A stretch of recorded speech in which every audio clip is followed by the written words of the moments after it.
মানুষ অফিস করে আইসা একটু ঘুমাচ্ছে, যায় টক টক করতেছে, ভাই উঠেন ধানের শীষটা একটু দেখেন।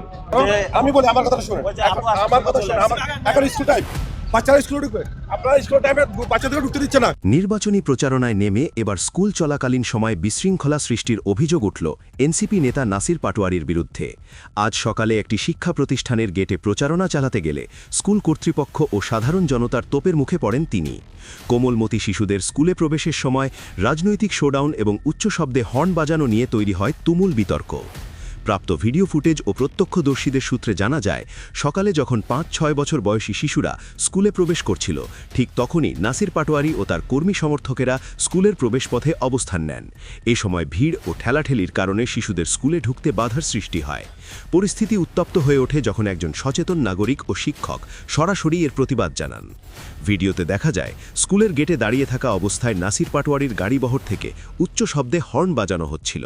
এর প্রতিবাদে একজন অভিভাবক বলেন, এখন স্কুল টাইম, বাচ্চারা স্কুলে ঢুকবে, আপনারা ঢুকতে দিচ্ছেন না, এটা কি দেশের ভবিষ্যতের জন্য ভালো করছেন? স্কুল টাইম, বাচ্চারা স্কুলে ঢুকবে, আপনারা স্কুল টাইমে বাচ্চাদেরকে ঢুকতে দিচ্ছে না, এটা কি আপনারা দেশের ভবিষ্যতের জন্য ভালো করতেছেন? এই যৌক্তিক প্রশ্নের বিপক্ষে কোনো উত্তর না দিয়ে উল্টো নাসির পাটোয়ারিকে সেখান থেকে কেটে পড়তে দেখা যায়।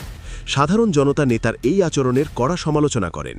একজন প্রত্যক্ষদর্শী ক্ষোভ প্রকাশ করে বলেন, ক্লাস 1-এর একটা বাচ্চার বয়স মাত্র 5 বছর, এত মানুষের ভিড়ে বাচ্চারা পড়ে গেলে দুর্ঘটনার দায় কে নেবে? এভাবে ভোট হয় না। ভিডিওতে নাসির পাটোয়ারির এক জনশুভাকাঙ্ক্ষী দাবি করেন, শিশুরা তার দিকে এগিয়ে আসছিল, কিন্তু উপস্থিত জনতা সেই দাবি নাকচ করে দিয়ে বলেন, বাচ্চারা এগিয়ে আসেনি, বরং ঠেলাঠেলির কারণে তারা ঢুকতে পারছে না, একজনের জন্য আপনারা পথ আটকে হর্ন দিচ্ছেন। নির্বাচনী আচরণবিধি অনুযায়ী শিক্ষা প্রতিষ্ঠানের স্বাভাবিক কার্যক্রম ব্যাহত করা দণ্ডনীয় অপরাধ। নিজেকে এনসিপি নেতা দাবি করলেই কি একজন প্রার্থী স্কুল টাইমে গেট অবরোধ করে হর্ন বাজাতে পারেন? 5 বছরের শিশুদের নিরাপত্তার চেয়ে কি নির্বাচনী শোডাউন বড়? নাসির পাটোয়ারির আজকের এই ভূমিকা সচেতন মহলে তীব্র সমালোচনার জন্ম দিয়েছে।